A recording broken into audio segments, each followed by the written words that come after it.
Let's talk about Lynn's skills and which ones are good to get. Now, this is Lucina, so let's move over to Lynn now. All right, so here's Lynn. Here's Lynn. All right, we're not talking. This is not about you, Lucina. Okay, you can step off. All right, all right. What are good skills to use on Lynn? What do her skills do? How can you use them? All right, so here are Lynn's skills. So let's start with Alacrity. So Alacrity allows you to double something before it can counterattack if you have huge speed advantage over it. Now the base rank, Alacrity 0, we'll call it, you need 9 or more speed, which is a lot of speed to have over an enemy unit to double it before it counterattacks. So this one is usually like a stepping stone. Maybe you have a super fast unit that has Speed Taker that's able to take advantage of this. But generally, this is not what you would be running. Alacrity Plus does the exact same thing. However, it has a speed check of 7 versus 9, so you have to have 7 more speed. And then Alacrity Plus Plus, you have to have 5 more speed. So with Alacrity Plus Plus, you essentially, as long as you double, you will always hit them before they counterattack. Now with the Well in play, you can easily get this. Now obviously you will have to do Lynn's Paralog to unlock, above bond level 10. So in order for you to make use of Alacrity in a meaningful way on your average maddening run, excluding DLC, you would need to get Alacrity Plus or Alacrity Plus Plus, and also run something else. But I would say this is like a decent ability.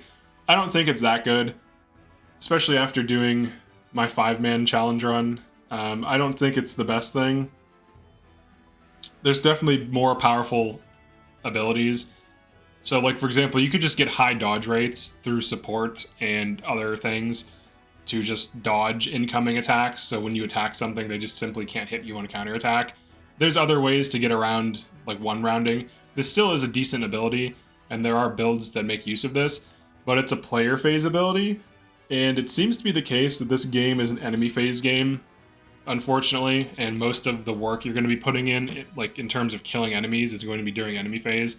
So I don't really think it's that useful. Alright, so let's talk about speed. Speed is something you want, speed is something you need. Speed is arguably one of the best passives you can get outside of DLC. It just makes it so that you can double more consistently. Fewer things can double you. It works no matter enemy or player phase. It also increases avoid, so it makes you harder to hit. So it's great on player and enemy phase, and it just allows you to, double consistently. It's really strong. There's basically no downside to this unless you are running DLC, in which case there are like speed combos, like dual stats, like speed dex, for example. That's a little bit better depending on the unit, but speed is really solid. It's really good for doubling and increasing avoid rate, and it's also good for speed fixing. It can be the difference between doubling on a lot of units that are like medium or average speed. On faster units, it's not always required, but it's nice to have situationally, depending on the unit and the build. But definitely one of the better skills Lynn has access to. Now, Speed Taker, this is a really good skill. This particular run, I spammed it for no reason, but it is really strong, and it allows you to start snowballing speed, which does increase avoid and does increase doubling frequency. And essentially, when you get it maxed out by getting 5 kills, you're looking at plus 10 speed, and very few enemies will double you, if any, at that speed, even if you're on a slower unit, unless the unit is like abysmally slow, in which case you shouldn't be using them, in my opinion. But Speed Taker enables some silly nonsense, and it's really good late game where there's tons of enemy reinforcements. So pretty much if you have, 4 or 5 of these on different units, like if you have 4 to 5 Speed Taker units, you can build up speed on all of them late game. So the way I view the game is this. Early game is easy on maddening. Middle game is easy. Late game is the only part of the game that's remotely difficult, in my opinion, and maybe certain paralogs depending on your team comp. So you really want to build your units for late game. Middle game, you can get away with a lot of nonsense, and there's a lot of ways to gimmick the maps. Late game is a little bit harder to gimmick, like without DLC. So if you're just doing base game, and Speed Taker is a very good late game and mid game ability, especially because there are middle game maps where there are a lot of reinforcements. The only instance where Speed Taker is bad is if you run too much of it and it's on a map that doesn't have that many enemies. But most maps have a lot of enemies, and most maps also have reinforcements. So you can get away with running 2 to 3 of these and you'll be fine. But if you run more than that, just be aware that it's mostly going to be for late game.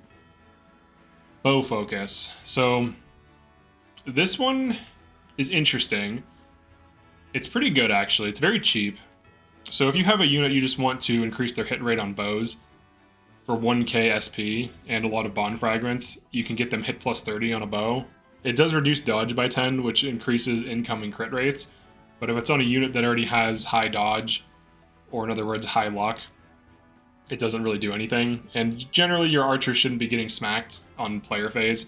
So this is a pretty good utility for just increasing hit rates. It's generally something you might throw on like Saphir. So if you want to build Saphir, you could get her like bow focus 3 for pretty cheap in terms of bond fragments and SP, and then get her like a debuff or something. Like, what's it? Draconic Hex. So you could do like a Draconic Hex bow focus build. That would be decent. So that way she's just like an accurate debuffer that does chip damage and sets up kills. So that's really what it's for. It's for units who can't hit with bows. And outside of that, you know, there is always hit plus from Sigurd. It's way more expensive though. So hit plus 15 is 1k SP on Sigurd because it works across multiple weapon types, and hit plus 15 on bow focus is 300 SP. So substantially cheaper if you just want a unit to stay on bows.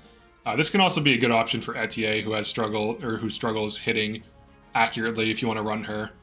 Someone mentioned that they ran this on her to fix her accuracy issues, and it worked out for them, so it's worth mentioning. But aside from that, I would say your main things that you're going to be using are Speed Taker and Speed. And then Alacrity I don't think is really worth it. I think there's better builds. For example, you could run like a Brave build with Erica's Lunar Brace. So if we go to Lunar Brace, penetrates armor. So you can run like Brave Lunar Brace build. And this also affects all damage from other weapons. So I would rather have that than Alacrity. There's almost no situation where I think I need Alacrity. Some people run this. Some people swear by this. It is a player phase, like, single target nuke, so how good is it really? You know, like, if your unit can one round, it's the difference between taking some chip damage or not if you're running, like, snowballs, meaning you power level some of your units. So I don't really think it's that good. Bow focus, you know, it's a nice utility. I think the game needs more things like bow focus, to be honest. I think it needs more cheap options to fix problems or to enhance a build. And bow focus is, like, the perfect example of that. And then speed and Speed Taker, I feel, are like benchmark metagame skills where if you don't run these on certain units, it's hurting you. And if you do run them on certain units, it's crazy and can carry a playthrough. So there's definitely some power disparity between things like Speed Taker and Alacrity and bow focus. But, you know, I'm fine with cheap utilities and slightly high, like more high cost things like Speed Taker. I think that it kind of balances out in the long run to some degree. I think some of these costs need to be reworked, but that's it for this one, just the Lyn skills. I'm going to be doing the actual emblem guides. Some people have been commenting that I haven't been mentioning like specific strats with the emblems. This is just the skills for these emblems because I don't want to go over all of this in the emblem guide videos. So those will have completely different information on like units and builds and all that other stuff. So yeah, definitely like and subscribe if you found this useful, or if you enjoyed this.